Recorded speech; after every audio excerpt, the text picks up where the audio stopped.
guys, thanks for joining me here on the Amateur Watch Collector channel. So I watched one of Simon's videos, and he was talking about differences. The gist of it, for the most part, was kind of differences in some watch prices, specifically some of the ones that you might regularly find in a jeweler, and whether or not the difference in the prices are warranted. You know, it's the same movement in both pieces. Has not been altered in any way, so there's not been any changes made to it like some of the other brands might do. Like Bremont has an ETA movement, but they modify the movement, although that's completely different price range. But is it worth the difference in price, all other things being equal?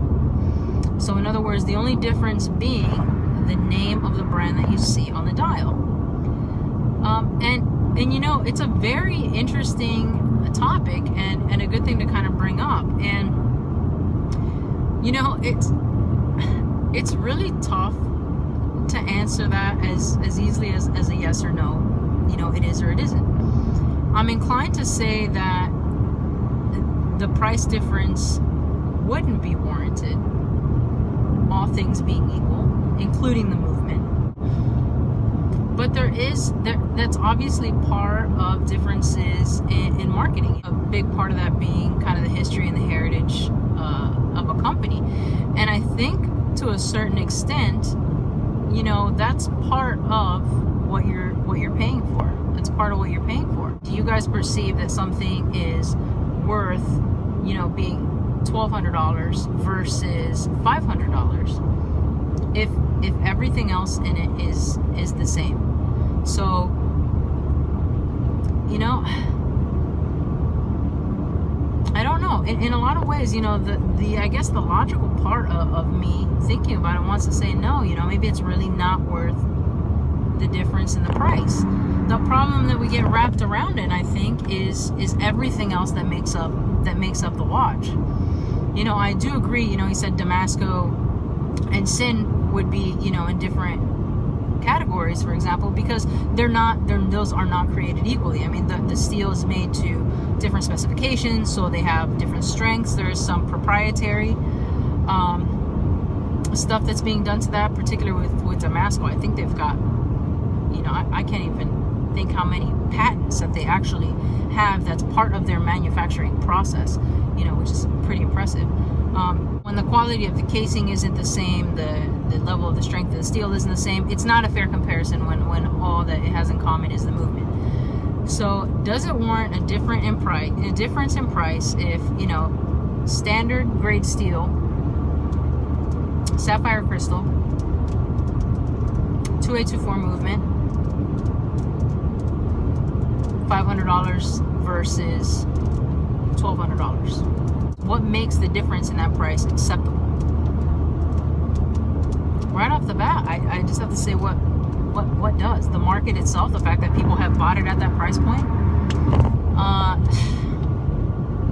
You know, I don't know. It's a really, really good question that Simon brought forward.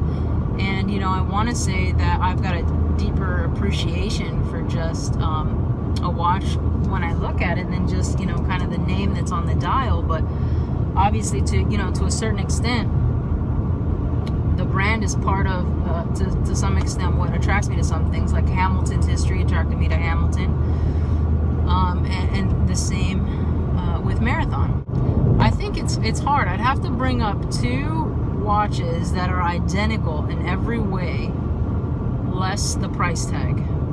The problem is that there's so many other little things in play. I think we've come to maybe do it to ourselves a little bit. We kind of accepted that certain types of watches, certain brands sit at a certain price point, and we've kind of become okay with it.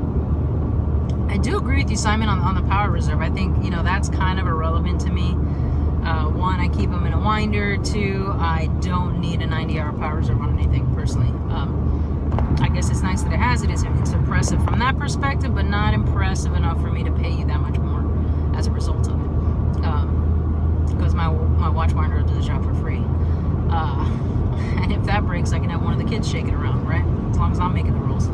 But if you've got watches, like Simon said, you know, same specifications, same grade movement, the difference is just the name on the dial or the brand of the watch. Where the hell does that $600, $500, $700, $800, $900 price difference come from? All things being the same. And do you know what I think the differentiator is, Simon? At the end of the day, you know what I think it is? I really do think it's just the name. And I'm not saying any name is worth a difference of $600, although we pay it. I just think that we rationalize so many other things into a watch purchase. So, you know, personal reasons for having gotten it, you know. Or it's just, you know, I think the heritage and the history of that company and what they've put out previously carries weight with their current prices. You know, does something build a following as it goes? How popular does it become? How, you know, I think the positive of that sticks to a brand like it's, you know, like it's got glue on it, and they're able to kind of carry that into the retail pricing of the next product and the next product and the next product. So short story, no, I don't think it warrants the price difference. I just think it's so hard to judge them in a vacuum and say, you know, all things created equal.